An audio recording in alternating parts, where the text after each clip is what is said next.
Hello everyone. Today let's look at the principles and the methods for planning IPv6 addresses. An IPv6 address has 128 bits.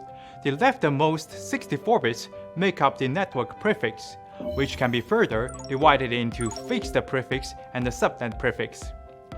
A fixed prefix is equivalent to a globally routing prefix, which is requested from an address assignment organization.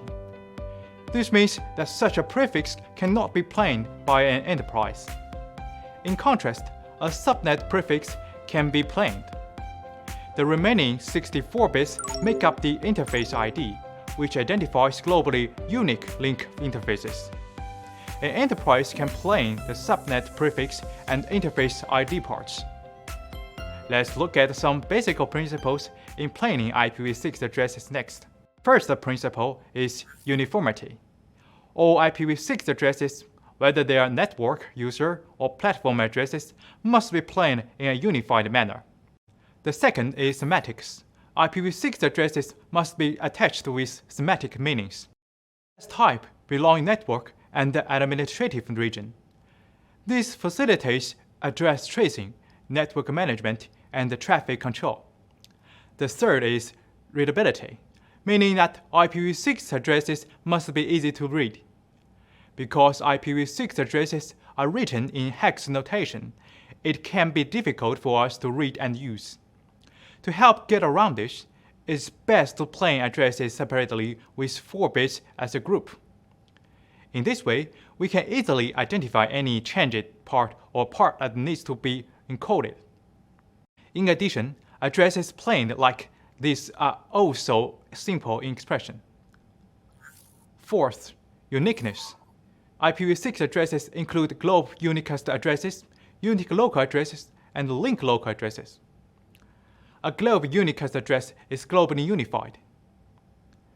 A unique local address is equivalent to a private IPv4 address.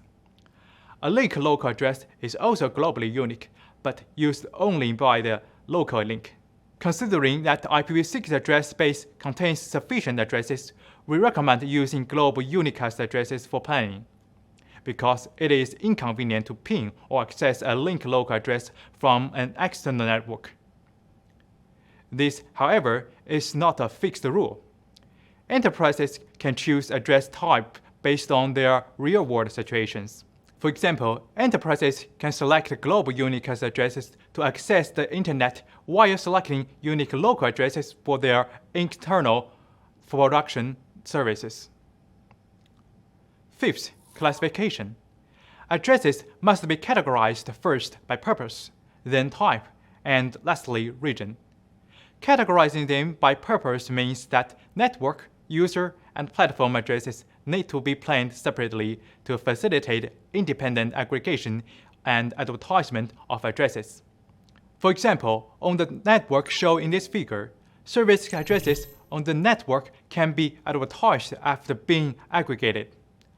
And the policies can also be applied to limit the traffic from external networks to visit the addresses on this network. The latter improves network security. The main reason for categorizing them by type is because different types of addresses require varied advertisement scopes. For example, SRv6 locator addresses need to be advertised throughout the network for E2E SRv6 BE forwarding. Loopback addresses may only need to be advertised to their own NMSs. Link interface addresses may need to be advertised to other hosts in their own HTTP areas. Categorizing them by region is mainly for the purpose of management. Since an upper-level organization needs to manage the addresses of its lower-level organizations, addresses allocated by region can isolate different regions. 6. Hierarchical aggregation. Route aggregation is a core capability of IPv6. As such, addresses must be hierarchical and aggregatable when being planned. An aggregated route can be advertised in a routing area on the entire network. In this way, devices only need to learn the aggregate route rather than all specific routes throughout the network. This exponentially reduces the number of routes to be learned, simplify the network. Another benefit is that routing policies and the traffic control can be implemented across different networks. Furthermore, if route flapping or another fault occurs in one IGP area, this fault is effectively isolated from other IGP areas.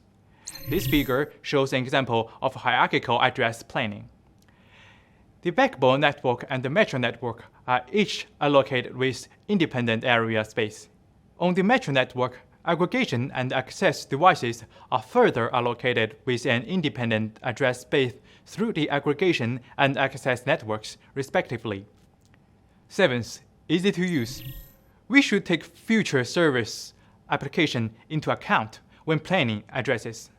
For example, SRHs that contains SRv6 locator addresses need to be extrapolated during SRv6 TE tunnel forwarding, increasing the payload of service packets.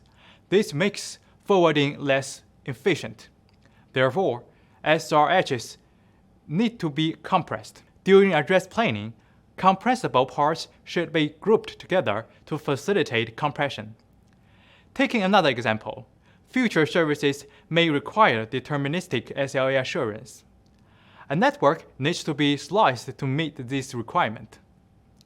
When addresses in different slices need to be aggregated, sliced ID need to be put in place during address planning.